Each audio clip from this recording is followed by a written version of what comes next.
Hi everybody, I'm Eric Bolvin. I'm the author of Tongue Level and Air, 26 Lessons to Efficient Trumpet Playing. And this is video number 2. By now maybe you've watched video number 1. If not, it's at bolvinmusic.com, where you can also download 2 free lesson plans with their instruction sheets. And you should have those before watching the videos. Okay, in this video we're going to talk about some more advanced techniques that you need to practice when you're using tongue level and air. The first is called CG breathing, and this was invented, I guess, by my teacher Claude Gordon. At least he showed us how to do this. Okay, so the way you do it is you're going to be walking in place. And we're going to do 5 steps. We're going to breathe in through the nose. 5 steps we're going to hold in. 5 steps we're going to blow out. And then 5 steps we're going to hold out without breathing in. All the time, very important that you keep the chest up. When you say keep the chest up, that means when you take a full breath, your chest comes up. And you want to keep it there. Even when you're running out of air, especially doing these exercises, this helps get these blowing muscles, really strong and gives you a good sensation of using those muscles. Alright, so here I go. I'm walking in place. Alright, here it goes.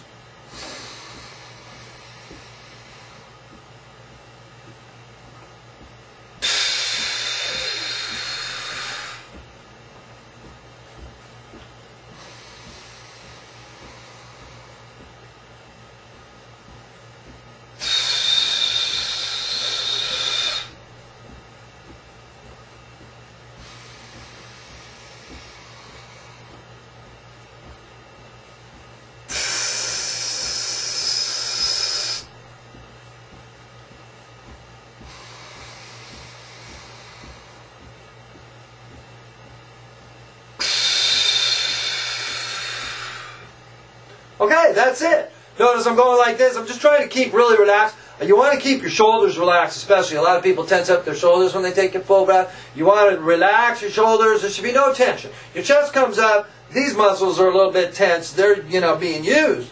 But that's the only tension that there is. What you might notice when you do this is that it's hard to get in the rhythm of it. You might notice that when you breathe in, you can't take 5 because you're already filled up. Keep working it. It'll come in time. You start off with 5 steps. Then every 2 weeks in the book, you add a step. So you get up to 10 steps. And you're still walking in place. Claude used to make us count sets.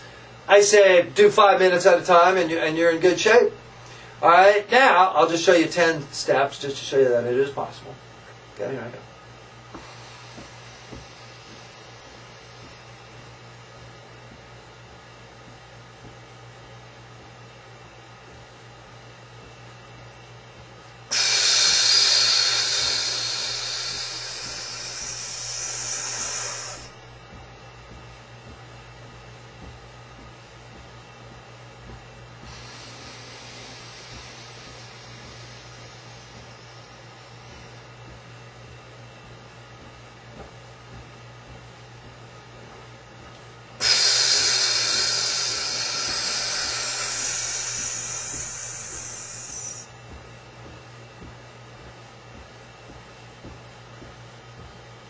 Okay, there it is. So first you're going to do it walking in place up to 10 steps. Then you're going to do it what I call power walk. You're going to walk around and do it starting again with 5 steps. Okay, every 2 weeks you're going to add a step. You will notice that when you walk around, when you do the power walk, it's a lot harder to do. So first get it down by walking in place. The next thing we should talk about is playing in the center of the pitch, or playing with the centered sound. This is best illustrated by showing you what is not in the center of the pitch. When we first learned how to play the trumpet, you hear a student play the trumpet, he doesn't have enough air to get a note. He sounds kind of like this. Well, that's below the center of the pitch. Then what happens is the student figures out, that air works and you can blow a lot of air through the trumpet, and sometimes they end up sounding like this. With a kind of a stuffy sound. That's playing on top of the pitch. Okay? What we want is in between somewhere, like playing in the center of the pitch isn't really about intonation, although it will help you play better in tune, okay? Because you're actually playing in sympathy with the trumpet where the trumpet wants you to play. A lot of people play on top of the pitch all the time. They use too much air, and they play on top of the pitch, and they're fighting against the trumpet. And this leads to problems in their playing. It's not efficient to play on top of the pitch, always fighting the horn. So you have to find the center of the pitch. And when you're doing your part ones from the book, you will be able to listen to yourself whenever you're doing your long tones, and listen for that center of the pitch. When the tone sounds the best, that's the center of the pitch. One thing you can do is you can use your harmon mute. The harmon mute will vibrate in sympathy with your instrument and produce a buzzing sound when you're playing in the center of the pitch.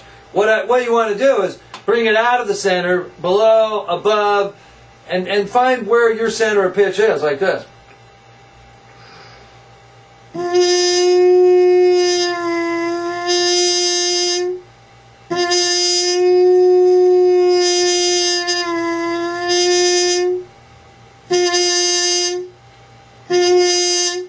And then you found it, you just want to kind of retain that feel.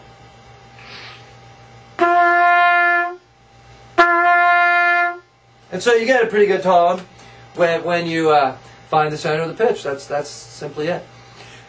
The next thing is the glissandos, and those begin on lesson 10. And in lesson 10 we have a simple glissando. I'm using all three valves. I'm going to go to F sharp to C sharp.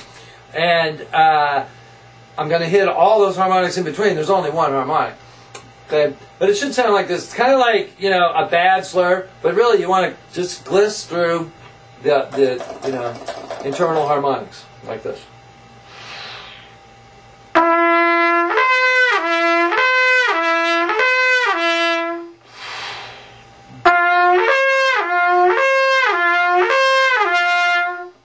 Okay, so that's the first one. It's only one harmonic.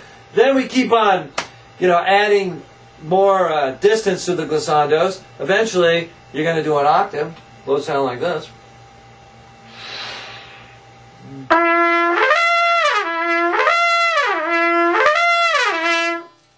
What I'm doing, I'm also doing a breath push. I'm doing the breath push.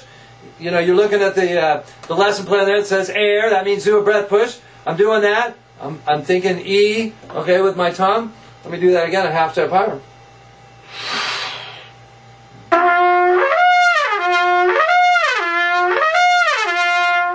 And these go all the way up through the fingerings. That'll take you all the way to high C. Eventually, you're going to do a 2-octave glissando. Okay? You got to want to establish your low note first. Okay? Think aw, and then you're off.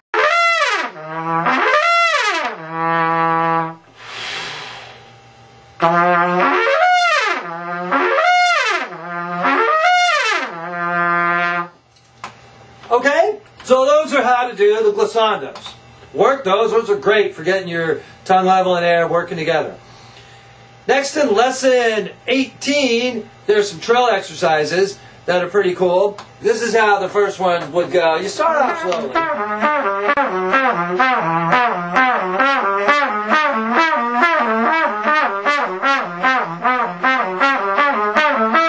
And you speed it up.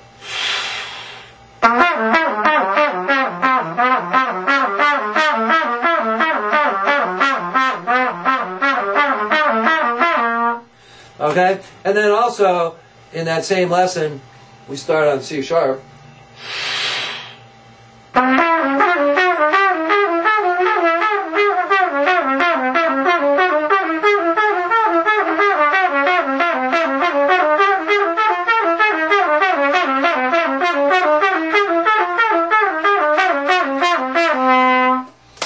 And each one of those is repeated 8 times. Okay, so this is video number 2. Thanks a lot if you bought the book. If you haven't, you can visit BolmanMusic.com, and happy practicing.